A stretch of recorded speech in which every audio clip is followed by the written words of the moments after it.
Matt. So let's go over March Madness. We can go over everything. We can just go over the fucking games, I guess. One might as well. So Houston beats Sioux 78-40. So Houston advances. Auburn beats Alabama State 83-63. Tennessee beats Wofford 77-62. St. John's, a lot of people think they could do because of the coach, Rick Pitino. I don't know. Well, they might make maybe Elite 8 or something, Sweet 16. 53, they beat Omaha. Wisconsin beats Montana 85-66. Texas Tech beats Wellington 82-72. Purdue beats High Point 75-63. Texas A&M beats Yale 80-71. And then here's the upset right here. McGeesee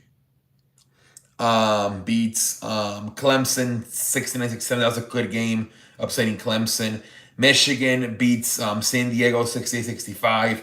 BYU beats Virginia Commonwealth 80-71. Drake upsets Missouri 67-57.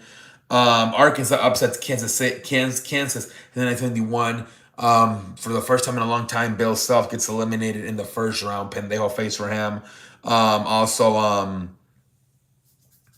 Mike Calipari finally advances, man. Let's see how far Calipari can take Arkansas, man.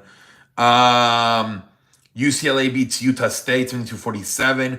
Creighton beats Louisville 89-75. And Gonzaga beats Georgia 89-68. Let's go to Friday game. Duke beats Mont St. Mary's 93-49. Jesus Christ.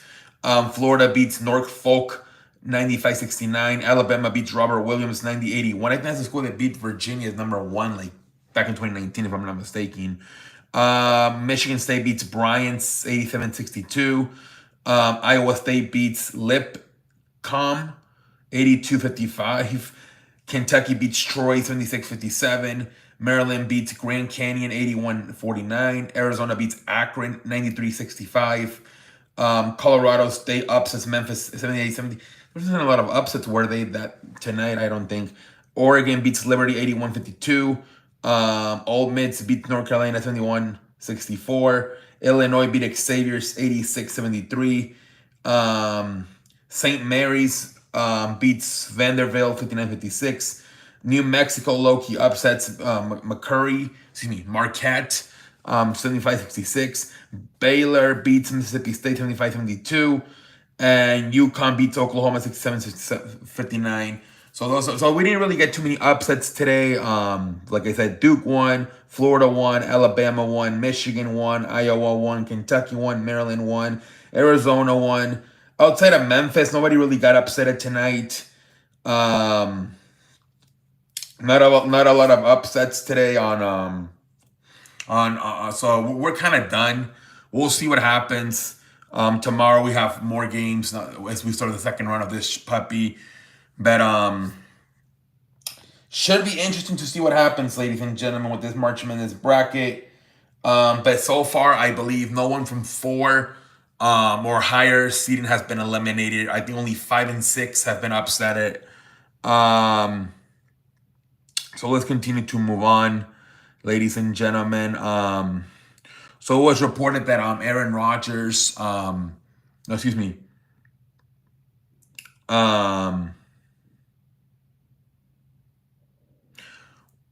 see, Jameis Winston has signed with the Giants, a 1-year deal. So the Giants are waiting. It's between Pittsburgh and the New York Football Giants for Aaron Rodgers.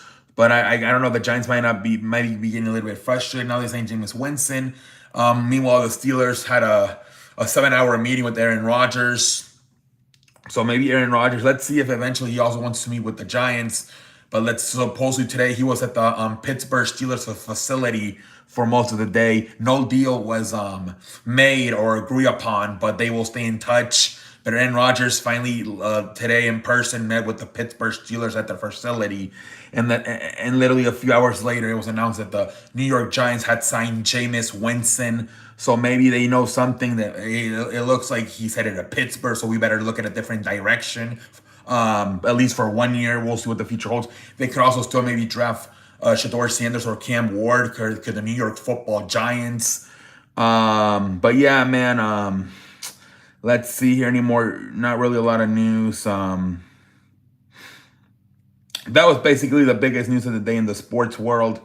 Um, Aaron Rodgers meeting with the Brendan Cooks went back to the Saints. So he's back in the Saints. Um, and then Tyler Conklin went to the Chargers. So a nice little tight end for the Giants. Excuse me, for the Chargers. And Tyler Conklin, he went to the Chargers. Like I said, Brendan Cook went back to the Saints. Houston got another offensive lineman. Trent Brown went to the Texans. So Houston continues to make a lot of changes in that offensive line. But let's see. That was basically, I think, the biggest thing that happened today. So yeah, ladies and gentlemen,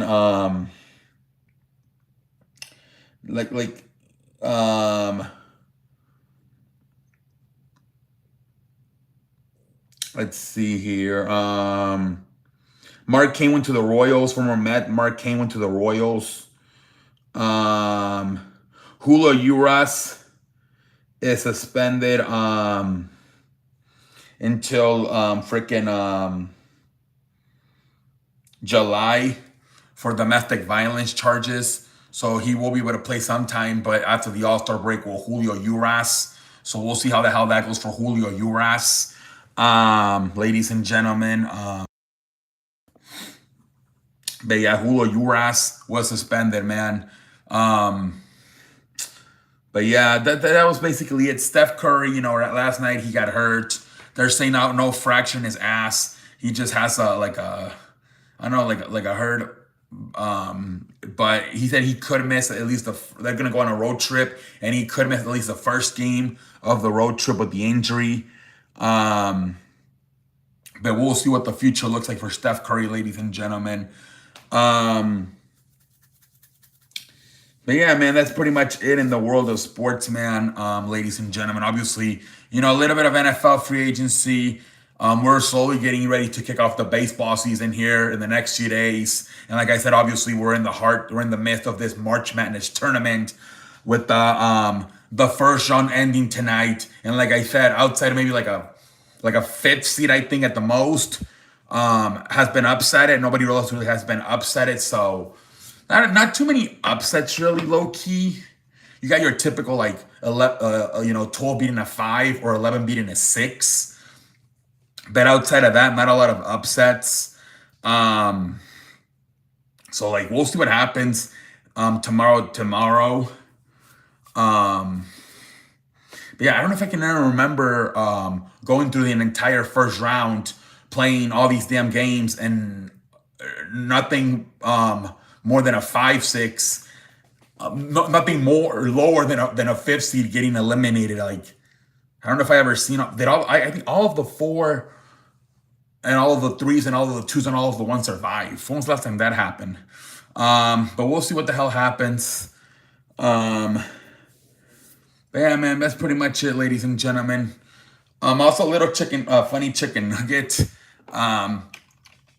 Kane, former WWE superstar who's now the mayor of Tennessee, has challenged Tim Walz, I believe, who's the mayor of Minnesota or the governor of Minnesota, to a wrestling match. I think Tim Walz is 70-something. Kane is 50-something.